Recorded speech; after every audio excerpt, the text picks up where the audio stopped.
এত অহংকার কিসের? এমন একটা রাতও আসবে আর দিন হবে না। আপনার চারপাশে অনেক মানুষ আছে যারা কখনোই আপনার উপকারের কথা স্বীকার করবে না।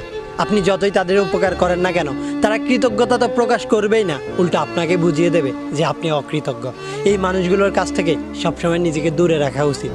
ক্ষমা একটি মহৎ গুণ। ক্ষমা তাকেই করা উচিত যে অনিচ্ছাকৃত ভুল করে, তাকে নয় যে নিজের ইচ্ছায় ভুল করে। কারণ যে নিজের ইচ্ছায় ভুল করে তাকে আপনি যতবারই ক্ষমা করেন না কেন, সে ওই ভুলটি বারবারই করবে। সাপকে আপনি যতই দুধ কলা দিয়ে ফোসেন না কেন, সুযোগ পেলে সে আপনাকে ছোবল মারবেই। ঠিক তেমনি আমাদের আশেপাশে অনেক মানুষ আছে যাদেরকে আমরা যতই আপন ভাবি না কেন, তারা সুযোগ পেলে আমাদের ক্ষতি করতে এক পাও পিছিয়ে উঠবে না। এই মানুষগুলোর কাছ থেকে সবসময় নিজেকে দূরে রাখা উচিত। কিছু কিছু মানুষ আছে যারা নিজের একাকিত্ব দূর করতে আমাদের সাথে টাইম পাস করে, আর যখন তারা একাকিত্ব দূর হয়ে যায় তখন সে আমাদেরকে ছেড়ে চলে যায়। এই মানুষগুলো বড্ড স্বার্থপর হয়। তাই এখনই বুঝতে শিখুন কে সময় পেলে আপনার সাথে কথা বলে, আর কে হাজারো ব্যস্ততার মাঝে সময় বের করে আপনার সাথে কথা বলে। কারো কথায় নিজেকে দুর্বল মনে করবেন না, কারণ জীবন মানেই যুদ্ধক্ষেত্র, এখানে শত্রু থাকবেই। আর আপনি কখনোই দুর্বল নন, কারণ 40 লক্ষ শুক্রাণুর সাথে যুদ্ধ করেই আপনার জন্ম হয়েছে।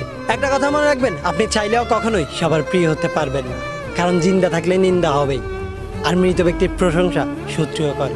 পরিশেষে শুধু একটা কথাই মনে রাখবেন, কে কি বললো বা কে কি বলবে সেটা ভাবার কোনো প্রয়োজন নেই, কারণ জীবনটা আপনার, লোকের নয়। তাই নিজের জীবনটাকে নিজের মতো করে সাজিয়ে নেবেন, কারণ এই শহরে সমালোচনা করতে সবাই পারে, কিন্তু সমালোচিত হওয়ার যোগ্যতা কয়জনই বা রাখে।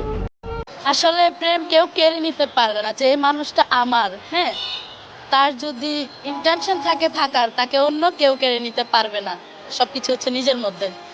ফর এক্সাম্পল, আমারও অনেক মানুষ আছে যারা আমাকে পছন্দ করে, চায়, ভালোবাসে, প্রপোজ করে, কিন্তু আমি কি চাইলে সবার হতে পারবো? এটা পসিবল না। তো ভালোবাসা একজনের প্রতি হয়, এক মনে দুইজনকে জায়গা দেওয়া যায় না। এক মনে কিন্তু একজনই থাকে। একজনকেই ভালোবাসা যায়, একজনকেই ভালোবাসবো, আর ওই একজনকে না পেলে অভিযুক্ত থাকবে। আঘাত মানুষকে কষ্ট দেয় না, আঘাত মানুষকে বদলেও দেয়।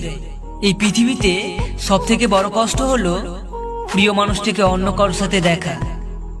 কথাটা সত্যি, যাকে তুমি অন্ধের মতো ভালোবাসবে সেই তোমাকে ঠকিয়ে চলে যাবে। যেটা কপালে নেই সেটা পাওয়ার জন্য চেষ্টা করাটাই বৃথা। খুব জানতে ইচ্ছে করে, যার কথা আমি এত মনে করি সে কি আমার কথা একবারও মনে করে?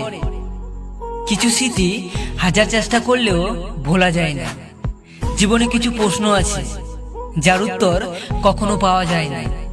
কাউকে ছেড়ে দেওয়ার আগে একবার হলেও ভাবুন তার সাথে কাটানো সময়গুলো। আর আমি তোমাকে কথা দিচ্ছি, আর তোমাকে আমি বিরক্ত করব না, তোমাকে আর মেসেজ করব না, আর তোমাকে কথা বলার জন্য জোর করব না, আর বলবো না ভালোবাসি। ভালো থেকো তুমি, তোমার মতো করে।